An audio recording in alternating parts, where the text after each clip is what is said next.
What's good, everybody? Welcome back to another reaction with your host, the Ignorant Eclectic Mad Genius, and today we're checking out basically this entire little timeline of it's been going on for I guess like the last couple weeks. Yeah, bro, I'll be doing other things and I'll be late, but I try to keep my little fingers on a bunch of different things. But there's this kid. His name was Reckless Ben. I guess he was standing up and fighting against a company, Briggs and Minifigs, I want to say is the company's name. And basically he was going through an entire little thing with the police officers. Last thing I checked out of him, he had left the he had I ain't gonna say fleed, but he had moved to Mexico. And because I guess the Utah police or something like that were trying to arrest him. Basically some people were calling and lying on him and saying that he was threatening people's lives and he was going to do horrible things. So it's a bunch of things, but I think this gives us like a really good synopsis on everything. So let me just stop talking, hit that like, hit that sub, let's tell a friend, man. And like usual, the link for the description, or the link will be for this original video in the description below. Let me stop talking, let's do this. Reckless Ben spent months building what was supposed to be the biggest video series of his career, and now he says uploading it would send him to jail. On June 9th, Ben posted a video to his channel titled My Final 3.8 Message. million? It runs 1 minute and 42 seconds, and in it, he tells his audience that episode 3 of his LEGO investigation is completely finished, after what he describes as crazy all-nighters and basically destroying my health. he drops a bombshell. But I can't post it or I will go to jail. According to Ben, he is not even allowed to mention the company at the center of the story, which he now refers to only as this mysterious company, and the consequences he describes goes beyond the video itself. In his words, posting episode 3 means I will also immediately lose my lawsuit of $300,000, and the GoFundMe we made for Brian will go straight to this mystery company. that GoFundMe is its own problem. The fundraiser, set up to help Brian Mansell recover the value of his elderly father's Star Wars Lego collection, had they claimed raised to $450,000. But if you visit the page today, you won't see a total, a donor list, or even an update. You'll see GoFundMe's generic page not found screen. Nearly $500,000 raised by hundreds of thousands of viewers now sits behind a dead link, and the one person who claims to know why says he'll go to jail if he explains it. Which means this story has mutated into something much stranger than where it started. Real quick, the future me here, the GoFundMe website was since reinstated. However, whether the money raised actually goes to Brian is still in question, and you'll find out why. What's begun as a question about a missing Lego collection is now a situation where the third video in the series cannot legally be uploaded. The fundraiser has vanished from public view, and the company being investigated is wielding a RICO lawsuit and a court-ordered restraining order against the people talking about it. To be clear, almost everything here is still an allegation. Ben claims he's being So it's all silenced, the alleged. company claims it's being defamed and threatened. A judge has signed an From the stuff that I've seen, they allegedly had something to do with it, bro. Um, I don't understand how you can redact video and audio as a police station, um, and think the people that literally pay you and you're supposed to be protecting are going to think that it's okay and like just gonna look over it. No, that's gonna make y'all look worse, just in my opinion. And also from some of the little things that I seen, the police officer did serve him, because I guess they unredacted some videos after the guy basically got some of the videos unredacted and made them look even worse because they basically gave him the paper, and then he said I'm not going to take the paper, and gave them back the summons basically, and they gave it back to him even though he was already summoned because they gave him the paper.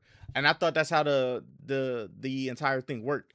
But you know, like the more stronger you are, the more stronger you know people in certain religions and things of that nature, the more things you can get away with. Order, but no court has ruled on who is actually telling the truth. And if the corruption in Utah is as bad as it seems, we might never even find out the truth. What can be said with confidence is this: the company's attempt to make this story go away has involved a restraining order before Ben could argue his side, a lawsuit normally associated with organized crime, and a vanished fundraiser. And every one of those moves has made the story bigger. This is everything that happened after part 2, and how a dispute over plastic bricks ended up testing what a company can legally do to stop a YouTuber from talking. Hi, I'm the Internet Anarchist. I create weekly YouTube documentaries, and today we're diving back into the reckless Ben vs Bricks and Minifigs situation. If you missed the last video, here's a 30-second version. Brian Mansell was helping his father sell his LEGO Star Wars collection, valued at around $200,000. It went on consignment at a Bricks and Minifigs store in Oregon, then the store changed hands, and when Brian came back for the collection, most of it was gone. YouTuber Reckless Ben picked up the story and turned it into a two-part investigation that pulled in millions of views and made Bricks and Minifigs the most hated LEGO brand on the internet. The last video covered the fallout, Ben's arrest, and the police controversy that followed, the company's first public statements denying responsibility, and its failed attempt to get Ben's content pulled from Patreon. At the time, it looked like the company was— Yo, first and foremost, I do want to shout out to Patreon. That was some creator first stuff, bro. Nothing but respect to Patreon for that. Losing the internet fight, so it stopped fighting on the internet and took the fight into a courtroom. The document that silenced Ben is a temporary restraining order signed on May 28th by Judge Tony F. Graff Jr. in Utah's 4th Judicial District Court. The original document isn't on a public court portal, but a mirrored copy of the filing has been circulating online, and the details inside it explain almost everything about Ben's final message. Speaking of legal matters, you may be entitled to a potential recovery of over $1,000. Recently, a jury ordered Meta and YouTube to pay millions for their role in designing and is a legal term that means exactly what it sounds like it shouldn't. One side showed up, told the judge their version of events, and got the order, before Ben presented his side at that stage. Ben put it more bluntly in his video. I was not given a chance to share my side. The court just heard their perspective, not mine. That's a normal mechanism for genuine emergencies. Whether this qualified as one is now the entire argument. Then there's what the order actually restricts. Some of it is the kind of thing nobody would defend. No making or facilitating death threats, bomb threats, or physical threats of harm. No. But the dudes did that. The people, I guess, that Reckless Ben was going against, they threatened to kill. They threatened that they were going to kill Ben, and I guess whoever the lady was in the car or whatever. So that's weird. Doxing the plaintiffs or their staff. No coming within 1,000 yards of company locations or homes after being put on notice. No impersonating people, no fake contracts or fake court documents, and no signs implying the plaintiff stole from elderly people or closed down to dodge a judgment. If that were the whole order, this would be a very different video, but it keeps going. The order also bans creating or reposting false, misleading, harassing, interfering, defamatory, or unlawful content about the plaintiffs, and requires the publications relating to the dispute to be immediately removed and/or taken down from online platforms. That last clause is the direct reason episode 3 cannot be uploaded, and according to Kotaku, it reaches backwards too, meaning even Ben's previous videos may have to come down. In other words, a judge ordered the investigation that tens of millions of people watched to be erased before any court has decided whether a single claim in it was false. One more detail from the filing, the court required no bond from the company, finding the defendants would suffer no legitimate harm from being restrained. Ben would presumably point at his finished, unpostable episode and disagree. The restraining order is temporary by definition, with a preliminary injunction hearing meant to follow, and the mirrored copy shows the hearing date should be on the 22nd of June, so the clock that decides whether this silence becomes semi-permanent hasn't even been set, and the company that obtained the order, Bricks and Minifigs, is only getting started, because the restraining order was just the opening move of a much bigger lawsuit. The most explosive claim in Ben's final message is his explanation of how the company convinced a judge to silence him in the first place. In his words,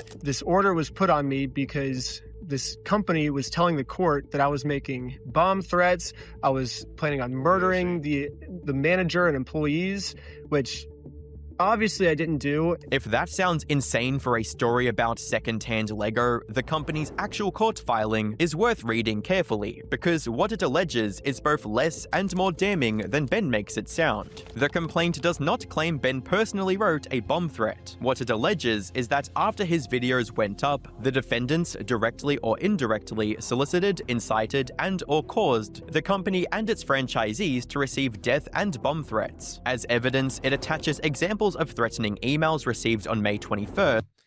But let's be honest, bro. How many of those were actually dummy emails that they probably created? Like, if we're being 100% honest, like anybody can make a bunch of dummy emails and do something like this. You feel me? Including one that reads, "I will be mailing you guys some explosive Lego sets, super hot items, about to go boom." So the company's theory isn't that Ben sent the threats, it's that his videos acted as a delivery system for the people who did. To be fair to everyone here, those threats appear to be real. They were sent to real employees, and nobody should be receiving them over a Lego dispute. Ben denies making or planning anything of the sort, and no court has found that he has encouraged anyone to do so. But the legal significance of this framing is hard to overstate. A judge reading a complaint about a defamation dispute sees a speech case, and speech cases come with constitutional alarm bells. A judge reading about bomb threats, murder plots, and frightened employees sees a safety case, and safety cases get emergency orders. Okay, Whether intentional that or makes not, sense. the threat allegations transformed Ben from a YouTuber with a camera into a threat that needed restraining, in a hearing where he wasn't present to argue the difference, which is why Ben's other line from the video matters so much. I was not given a chance to share my side. The court just heard their perspective, not mine. The first time Ben got to respond to the claim that he was planning murders was after the order based on that claim had already silenced him, and the lawsuit attached to that order showed the company wasn't trying to just restrain him, it was trying to take everything he'd built. The restraining order is just one piece of the lawsuit that shows how completely the company abandoned its PR strategy. In late May, Bricks and Minifigs franchising, its executives Amon and Matthew McNeff, the Salem store operators Joshua Johnson and Brandon Best, and an entity called Baker Bricks filed a suit in Utah County against Ben, his company Reckless Ben LLC, Brian Mansell, Ben's associate Victor Nguyen, and 15 unnamed defendants. Read that defend list again. The company isn't just suing the YouTuber, it's suing the man who just wanted to get his family's Lego sets back, Brian That's Mansell. crazy. The headline accusation that has been blowing That up is all over the wild, internet is racketeering. The complaint's first count is brought under Utah's RICO statute, the kind of law written for organized crime, alleging that a YouTuber, his cameraman, and a man trying to recover his father's Lego collection formed an enterprise engaged in a pattern of unlawful activity. From there, the complaint stacks up 12 more counts: defamation, injurious falsehood, civil conspiracy, tortious interference, civil stalking, nuisance, trespass, intentional infliction of emotional distress, unjust enrichment, declaratory relief, and injunctive relief. 13 claims aimed at every video, stunt, sign, and social post of the past several months. But the count list isn't the scary part. The scary part is what the company is asking for. Beyond the damages and attorney fees, the complaint demands an accounting and disgorgement of essentially every dollar the campaign has ever generated: YouTube ad revenue, Patreon income, merch sales, sponsorships, podcast and website revenue, and the GoFundMe money. This Hell is the no. mystery company math from Ben's final message. When he says the fundraiser will go straight to this mystery company, he's describing what happens if Ben wins this claim. The $450,000 raised for Brian could legally be redirected to the business accused of losing his collection in the first place. It's worth And they wouldn't even be giving back the $200,000 worth of the Legos back to the person. So they would keep the Legos in that. And then also, I want to say, it was in I think it was in the first video or something like that. Ben, they raided Ben's house because they said Ben had Legos. and they lied on him on that. That's fucking wild, bro. What the hell? Being honest about both sides here, because the most credible people outside of the commentary community refuse to pick a team. TechDirt's Mike Masnick, who has spent decades covering exactly these kinds of speech disputes, wrote that a lot of people should have spoken to competent lawyers before doing what they did, and that Ben's approach to going viral is not a legal strategy. Stunts, signs, and showing up at people's homes handed Bam real claims to work with. But the same analysis describes Bam's conduct as looking very, very, very sketchy, and calls the company's claim that it had no notice of Brian's consignment plainly bullshit, since circulating video allegedly shows the previous owner explaining that exact liability during the handover. In TechDirt's reading, this is not a story with a competent side, and less than a week after filing a lawsuit defending the Salem store's operators, the company did something that made everyone reread the complaint. It cut them off. On June 4th, a press release went out over Business Wire with a headline nobody following this story expected. Bricks and Minifigs parts ways with Salem, Oregon franchise owners Brandon Best and Joshua Johnson. The company announced the permanent closure of the Salem store, and what it carefully described as a mutual agreement to part ways, with Brandon Best and Joshua Johnson, the same two men listed as plaintiffs on the RICO lawsuit the week before. To be precise about what this is and isn't, a mutual separation is not an admission of theft, and Bam admitted no wrongdoing by anyone. But after months of insisting the internet had the story wrong, the company had now permanently erased the store the story was about, and removed the owners at the center of it. The same announcement contained an even bigger reversal. Bam said it remained willing to sit down with Brian directly. It offered to hand over whatever Star Wars Lego was or remains in the Salem store, whether you identify as yours or not, and according to Como's reporting, the company was even prepared to discuss removing Brian from its own lawsuit. Let's just think about that for a second. Really? This is the company that sued Brian for racketeering, now publicly offering to compensate him, give him the Lego, and possibly drop him from the case 6 days after filing it. Bam prepared the olive branch with a counter-narrative about the numbers. The company now claims the collection was never worth $200,000, putting its value at roughly $95K to $100K, and says the point of sales data shows more than $52,000 in sales that may match Brian's items during the previous owner's tenure, implying Brian was paid or owed far less than the viral figure suggests, which leaves the obvious question hanging over the whole announcement.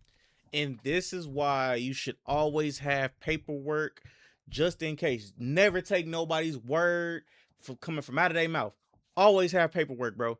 Because like this, always have paperwork. Jesus Christ, bro. My blood is boiling. I would be pissed.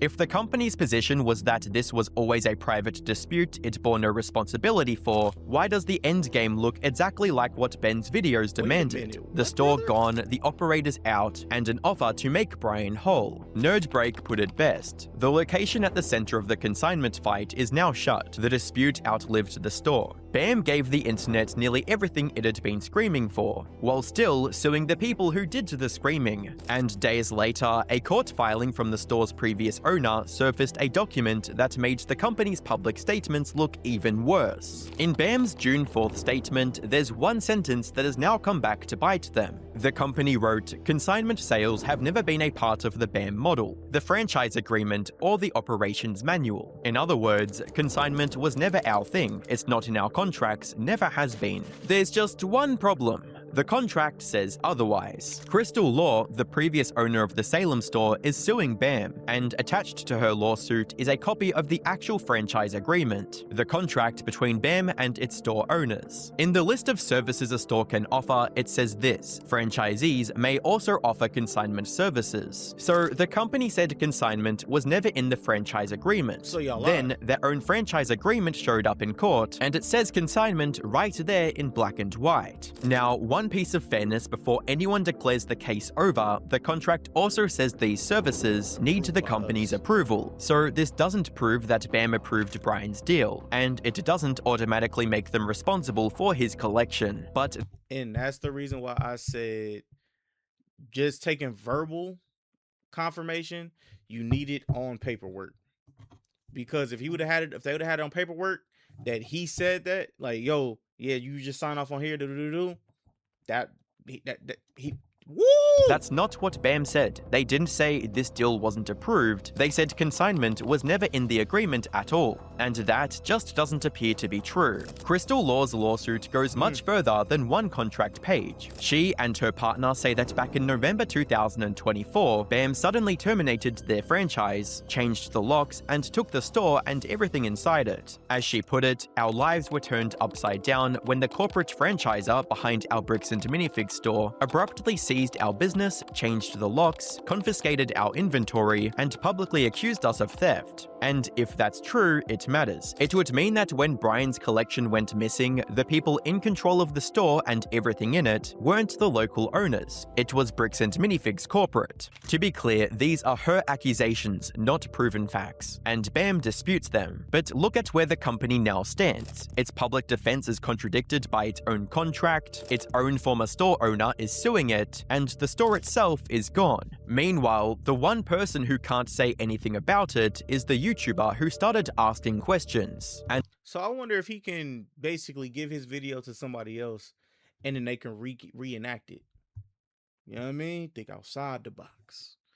Hey, Ben, if you see this, take that. Yeah, like Diddy. Yeah, take that.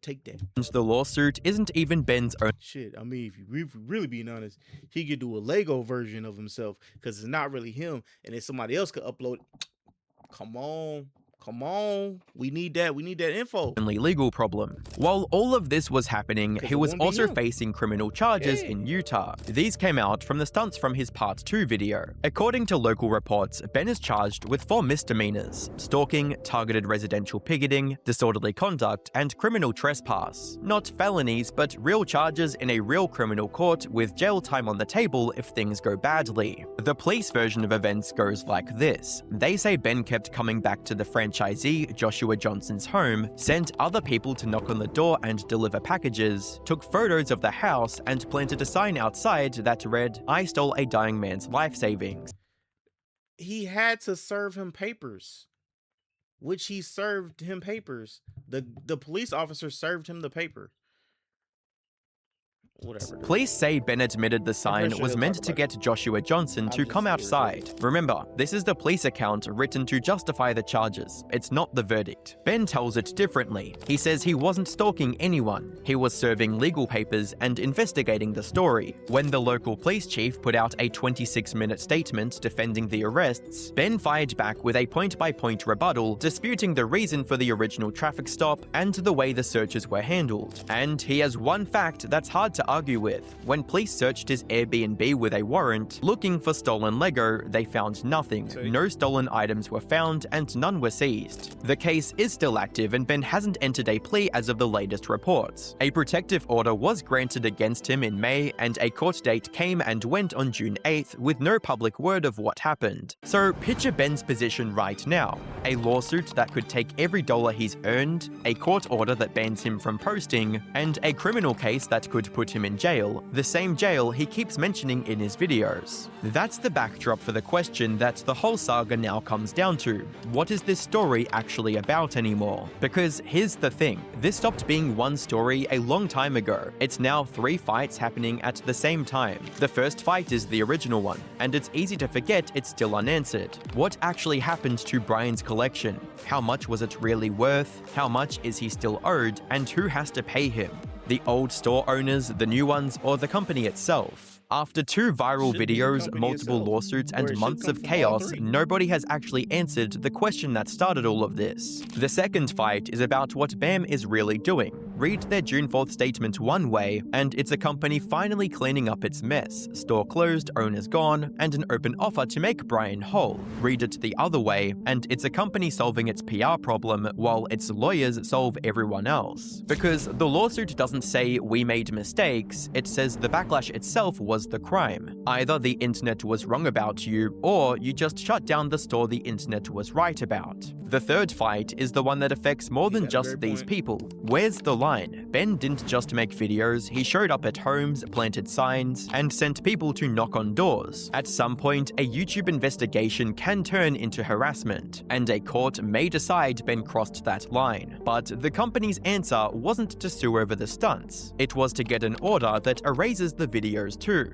And at some point, a company defending itself turned into a company silencing criticism. It's entirely possible both lines were crossed in the same story. TechDirt's take captures the mess on both sides. Going viral, as Masnick wrote, is not a legal strategy, and Ben's stunts handed Bam the best ammunition. But he also points out why people like Brian end up turning to YouTubers in the first place. There's a dead zone in the legal system where a dispute is too big for small claims court and too expensive for a normal person to litigate. Brian's collection sat right in that dead zone. The courts had no easy door for him. Ben was the door he found. So here's where everything stands. Episode 3 is finished but locked away, the restraining order is in force, the RICO lawsuit is active, the Salem store is permanently closed, its owners are gone, and Bam is now offering to make Brian whole, while still suing him, and still trying to claw back every dollar the video's ever made. And since I recorded this video, two important things changed. First, the GoFundMe was restored, so it's no longer just a dead link. The question is where that money ultimately goes, whether Brian actually receives it, or whether it gets pulled into the legal battle as Ben warned. Second, CoffeeZilla uploaded his own investigation, and it adds a whole new layer to the situation. CoffeeZilla went through photos, videos, store records, and interviews with people on both sides, and his conclusion was basically that the situation was a lot more complex than simply $200,000 of Legos going missing. According to CoffeeZilla's breakdown, there appears to have been far more of Brian's Lego in the store on the handover night than Bam initially suggested. Bam's public statement talked about only $2,000 to $5,000 worth of potentially related sets. CoffeeZilla says he found roughly $21,000 worth that could be matched from the photos and videos, which is obviously a very different number. We looked through over 200 plus photos, multiple videos, and matched what we saw with Brian's collection. In the end, I ended up with about $21,000 of Legos matching Brian's collection that can be proven to be in the store on the night of November 14th. Now, to state the obvious, that's about 3 to 5 times what corporate estimated, at least on their press release. But he also found reasons the full $200,000 figure may not represent what was actually missing from the store that night. Some of the collection may have been sold, some may have been in layaway, and some may have been part of separate storage or involved in side deals. His estimate was that the unexplained missing Legos might be closer to $10,000 to $20,000 worth, while Brian may still be owed something more like $50,000 to $83,000 overall. The biggest moment was when the Bricks and Minifigures side appeared to say they never got Brian's spreadsheet, only for CoffeeZilla to point out that the file appeared to be owned by a Bricks and Minifigs account. We asked for it. It says it's. I'm so confused. It says I'm on the file right now. It says storage used, owned by BAM Franchising Inc. Owner Salem.or bricksandminifigs.com. What are you looking at? It says owner Salem.or at bricksandminifigs.com. That's you guys. It says owned by BAM Franchising Inc. It says created September 6, 2024. And when I look at it, this is the Mansell list, I believe. So this would have been created under so we have the y'all definitely have this. Y'all have access to this. Well, I had no idea. So if this is the first that anybody has shown me that a spreadsheet was created using Bricks and Minifigs Salem, and all of this stuff was archived.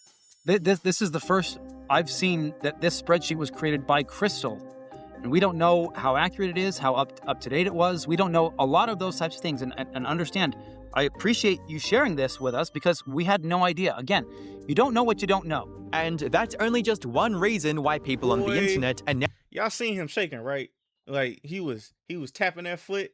You know what I mean? Yeah, buddy knew. Oh boy, shout out to CoffeeZilla. Now saying that there are obvious lies, or at least obvious contradictions in Bam's new story. For starters, they kept changing stories when explaining the U-Haul truck. The $2,000 to $5,000 number is clearly bullshit. They claimed not to do consignment despite it being part of the franchise agreement, and now they're trying to plead ignorance but tripping over their own lies. What happens next is out of everyone's hands but the courts. A judge will decide whether the gag order becomes long-term, that decides whether episode 3 ever exists in public, and somewhere in the process we'll learn where the GoFundMe money actually goes, whether Brian takes the deal, and whether Ben walks away from his criminal charges or into a cell. And don't Yo, shout out to Buddy, man. Like I always do, the link for this original video will be in a link in the description below. I really hope that we get episode 3 of this Briggs and Minifig situation. And honestly, just bad business, bro. Get them out of here, bro. Nobody should be messing with them. Go mess with somebody else. You know what I mean? Take y'all business and take y'all money somewhere else, because that doesn't make any goddamn sense whatsoever. Disrespectful, one, and then two, it just gives you a bad taste in your mouth for those type of businesses. But that's neither here nor there. I'll catch everybody on the next one, man. Hit that like, hit that sub, tell a friend to tell a friend. I'll catch y'all later on. Peace.